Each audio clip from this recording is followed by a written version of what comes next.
누가복음 9장 57절에서 62절입니다. 그들이 길을 가고 있는데 어떤 사람이 예수께 말하였다. 나는 선생님이 가시는 곳이면 어디든지 따라가겠습니다. 예수께서 그에게 말씀하셨다. 여우도 굴이 있고 하늘을 나는 새도 보금자리가 있으나 인자는 머리 둘 곳이 없다. 또 예수께서 다른 사람에게 나를 따라오너라고 말씀하셨다. 그러나 그 사람이 말하였다. 주님, 내가 먼저 가서 아버지의 장례를 치르도록 허락하여 주십시오. 그러나 예수께서는 그에게 말씀하셨다. 죽은 사람들을 장사하는 일은 죽은 사람들에게 맡겨두고 너는 가서 하나님 나라를 전파하여라. 또 다른 사람이 말하였다. 주님, 내가 주님을 따라가겠습니다. 그러나 먼저 집안 식구들에게 작별 인사를 하게 해 주십시오. 예수께서 그에게 말씀하셨다. 누구든지 손에 쟁기를 잡고 뒤를 돌아다 보는 사람은 하나님 나라에 합당하지 않다. 아멘. 예수님의 제자가 되는 조건을 말씀합니다. 27절에 그들이 길을 가고 있는데 라고 했습니다. 예루살렘을 향해서 가고 있었습니다. 예루살렘에서 예수님은 죽으시려고 가고 계셨습니다. 예루살렘을 향해서 가셨습니다.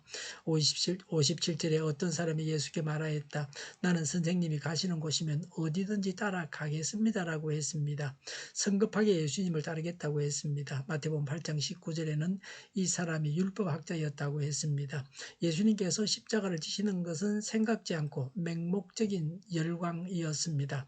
58절에 예수께서 그에게 말씀하셨다. 여우도 굴이 있고 하늘을 나는 새도 보금자리가 있으나 인자는 머리 둘 곳이 없다고 하셨습니다. 여우나 새는 팔레스틴에서 흔히 볼 수 있는 짐승입니다. 여우와 새는 둘 다 일정한 거처를 두고서 활동합니다. 이 두 동물을 예로 드신 것은 누구에게나 거처가 있어야 한다는 것입니다.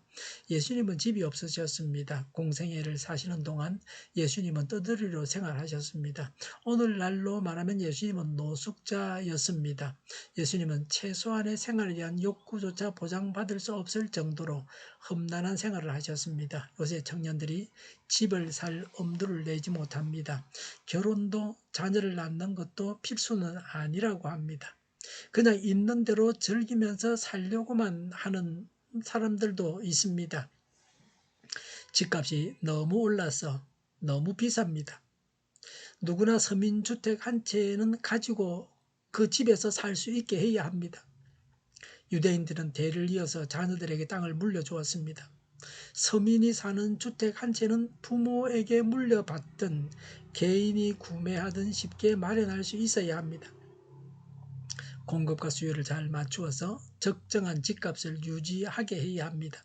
예수님은 자신의 현실을 말씀하시므로 예수님을 따르려면 물질적인 궁핍이나 사람들의 배척을 감당해야 한다는 것입니다.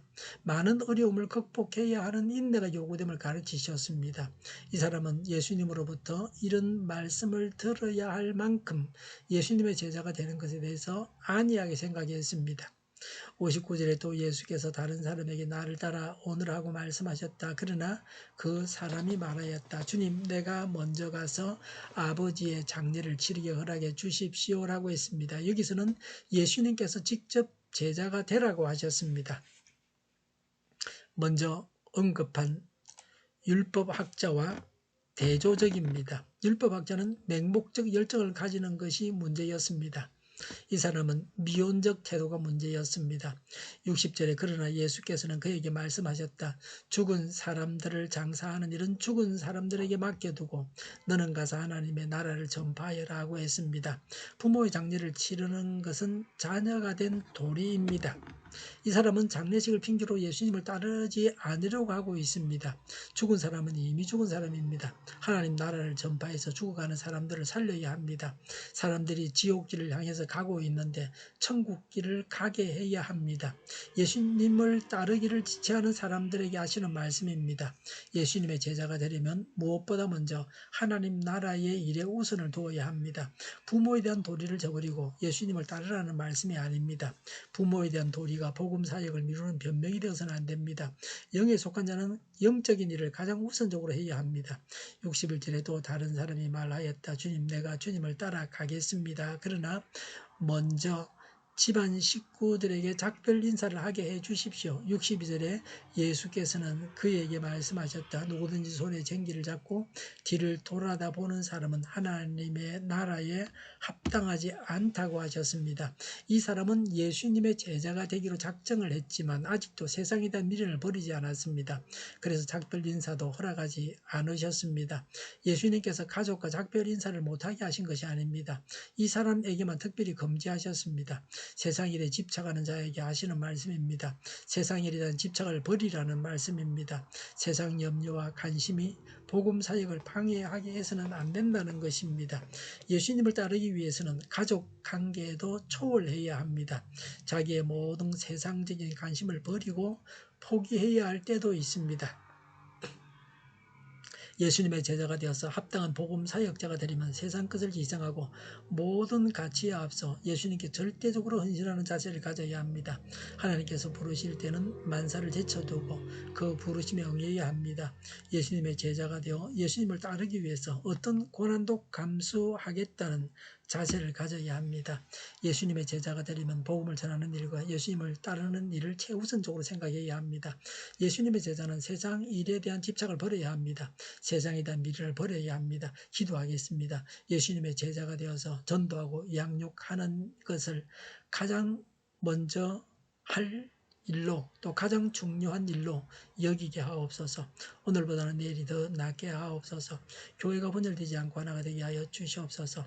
모든 언론이 제 역할을 다하게 하여 주시옵소서. 저희가 강물처럼 흘러가게 하여 주시옵소서. 하나님을 대적하는 법을 만들지 않게 하여 주시옵소서.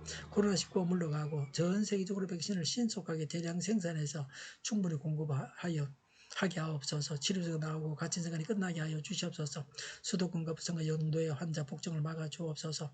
우리 동일교회가 만구는집하게 하여 주시옵소서. 예수 이름으로 명하니 모든 병만은 물러가고 몸의 모든 부분들을 온전하게 될지어다. 신유의 기적을 베푸셔서 지금도 저희의 질병을 고쳐 주시옵소서.